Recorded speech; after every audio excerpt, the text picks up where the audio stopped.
میں اللہ کا فرشتہ ہوں، آج پورا دن تیرے ساتھ رہوں گا۔ اللہ نے مجھے تم دونوں کی آزمائش کے لیے بھیجا تھا۔ میں فرشتہ ہوں، میں اللہ کا فرشتہ ہوں، میں فرشتہ ہوں، میں اللہ کا فرشتہ ہوں، میں اللہ کا فرشتہ ہوں۔ دوسری بات ان کی جہالت کا عالم یہ ہے کہ ایک فرشتے کو بھی یہ لوگ معاذ اللہ شبیہ کے طور پہ دکھاتے ہیں، جو کہ بالکل صراحت کے ساتھ گستاخی ہے، لیکن یہ اتنے بے عقل اور اتنے زیادہ یہ ہٹ دھرم لوگ ہیں کہ اس کو کبھی گستاخی تصور نہیں کریں گے معاذ اللہ۔ آپ دیکھیں گے، آپ کسی کریکٹر کو کسی خاص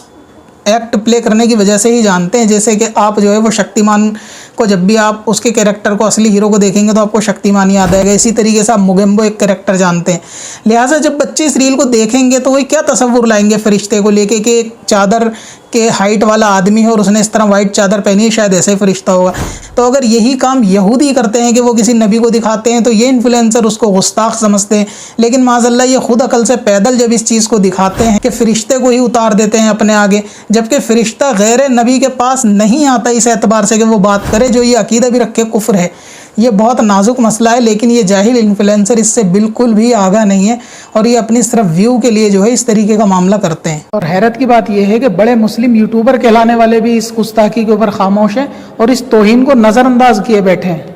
لوگ بھی اس کی ویڈیو دیکھتے شیئر کرتے ہیں، لیکن کمنٹ میں کوئی نہیں بولتا کہ فرشتے کو اس طرح ویڈیو میں دکھانا یہ گستاخی اور توہین ہے۔